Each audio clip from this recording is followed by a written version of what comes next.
So, we now hear that Prince Harry was the first to say I love you to Meghan Markle just 3 months into their relationship. I think she said it back straight away, though, didn't she? Did she? Well, apparently, according to this book. Well, the new book, which is all about the couple, contains lots of details about how they met, their early dating life, and the rift between the two brothers. The Sussexes say they didn't contribute to the biography, but haven't denied its claims, as Louisa James reports. This was the first time we saw them together officially, but Harry and Meghan had been quietly dating for 6 months, according to the new biography, with friends saying they were obsessed with each other from the first date. Even as a friend reportedly warned Meghan about the press, saying, "They will come after you, look at Diana." The book, serialised in the Times and Sunday Times, seemingly also confirms what's been long suspected, a real royal rift. William said to have told his brother, "Take as much time as you need to get to know this girl," a tone Harry interpreted as snobbishness. Meghan, meanwhile, hoped Kate would help her adjust to her new life, but the pair are described as not the best of friends. By this March, says the book, the so-called Fab Four were barely speaking.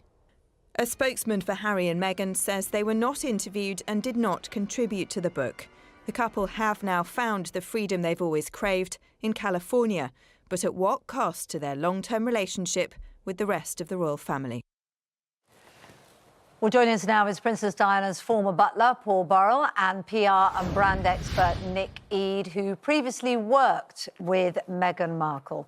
Let's come to you first of all, Paul. What do you make of this book? Do you feel like, even though the couple have denied, Harry and Meghan, their spokespeople have said absolutely nothing to do with us, do you think they must have had some kind of knowledge and information? Of course, it reminds me of the days I was with Princess Diana and Andrew Morton. It's likely that William and Harry did know about this book and turned a blind eye to that, but personal friends obviously have given exclusive stories to the journalists. Right at the top of this, I would like to say that I didn't like the headlines at the weekend in the tabloids. William is not a snob. That is not true. He would only show concern for his brother by marrying someone and bringing them into the royal family, trying to educate them and say it's not easy for anyone marrying into this family, and I'm concerned about you.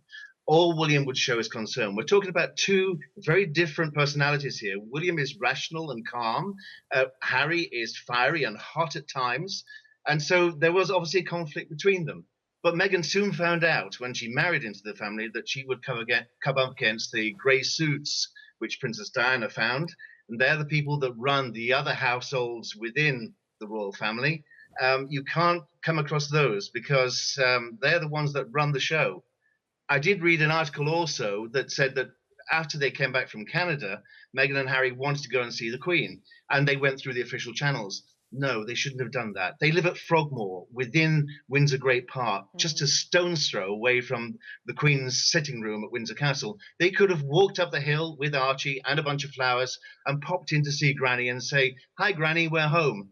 That would have been the way to do it. Bypass the protocol and go to the family. But that sounds, Paul, that sounds like they're sort of damned if they do and damned if they don't, because often it's suggested that they haven't followed protocol and they've been sort of wanted to push their own directions and they've got frustrated by that. And in this instance, where they actually followed protocol and they made sure that it was an organised visit, you're suggesting they got it wrong.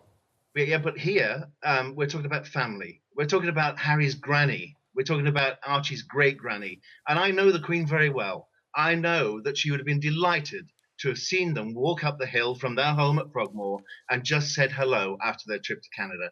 So that's something which they got wrong. But of course, they have to steer between all of these satellites, the other people that run other households. It's a jockeying position for attention, for power. The Prince of Wales household, the Duchess of Cornwall's household, the household of the Cambridges, everybody else is in this mix as well. Yeah. And Meghan soon found out that she had to please everybody, not just her husband. She wasn't just marrying Harry, she's marrying the whole institution, 1,000 years royal history. And that's what she had to be warned against, because you can't change that. Princess Diana trying to change it, she didn't succeed, and Meghan would not succeed either. Nikki, we'll come to you in a minute, but I see that we've been joined by Emily Andrews, the Mail on Sunday's royal editor, who's run into the room. Good to see you as well. Emily, you know Omid Scobie, don't you? One of the co-authors of this book. Would he have had information that was genuine? The couple have denied that they've contributed or cooperated with this book. But does it feel genuine, some of the information, to you?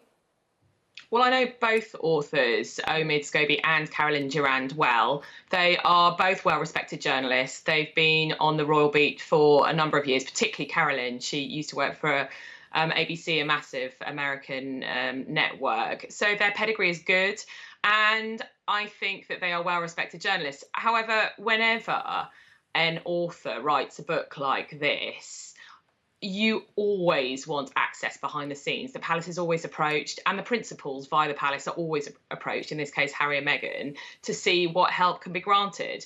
And I think it's obvious from the excerpts that we've seen so far that the couple, Harry and Meghan, did help and did grant access, whether it was giving their friends blessings to speak, because the book gives Harry and Meghan's version of events for the first time. Obviously, we go back to January in the Sandringham summit, that very, very febrile and toxic time when Harry and Meghan decided that they wanted to step back as senior royals. And there was a lot of hurt and a lot of disappointment on both sides, I should say. And I think Harry and Meghan felt that they got to a position where they just couldn't exist within the institution anymore.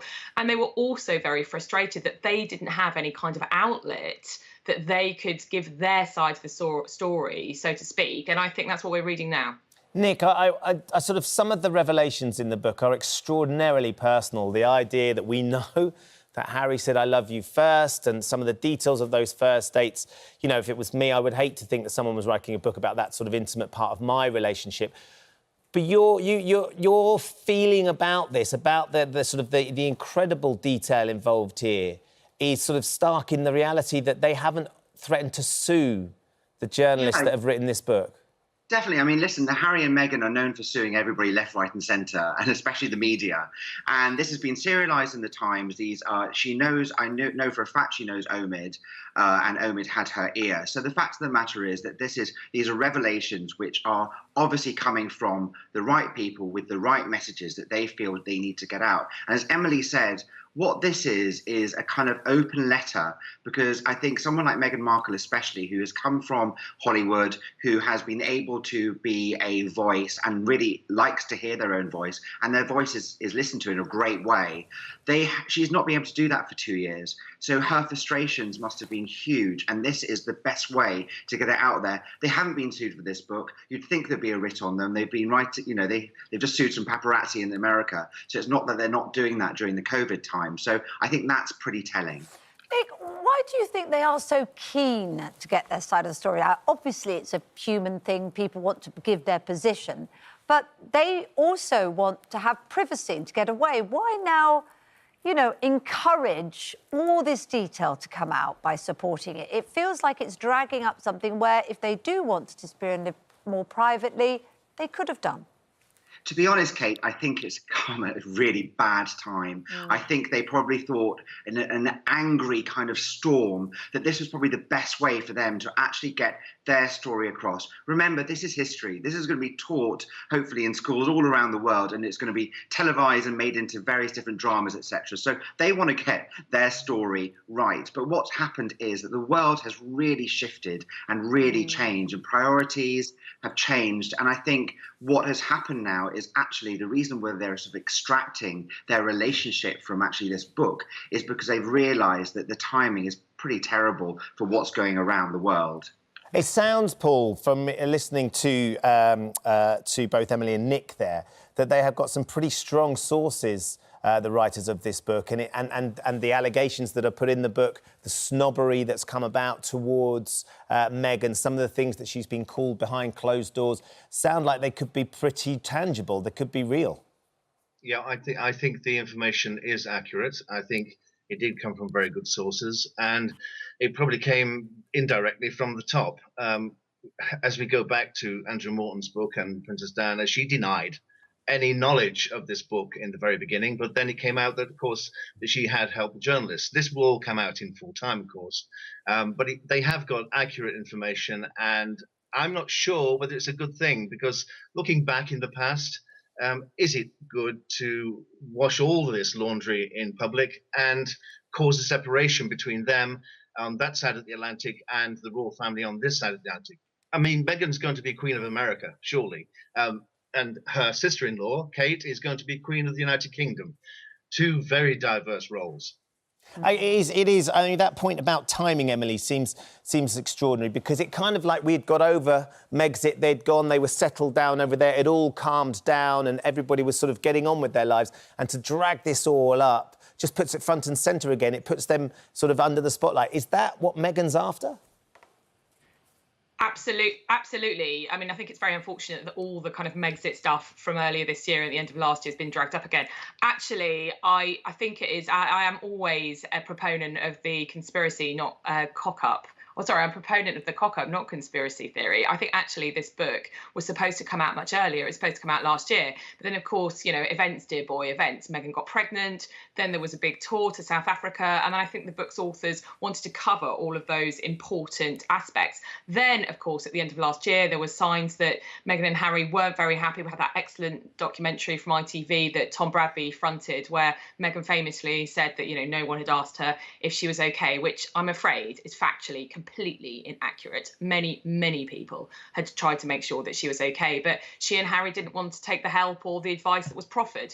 And then, of course, you know, we have Mexico at the beginning of this year, and any self-respecting journalist and book authors presented with, frankly, the story of the decade, and certainly the royal story of the decade, would halt their publishing and put back their publishing date to make sure that they got all of those extremely juicy revelations in the book. So I think actually the timing of this book has really been caused by the events of the last 12 months. The book, I think, was supposed to come out last year, but they delayed it to make sure that they captured all of these events. And by they, you mean the writers delayed it, and maybe at that point Harry and Meghan might be thinking, actually, maybe we shouldn't have got involved.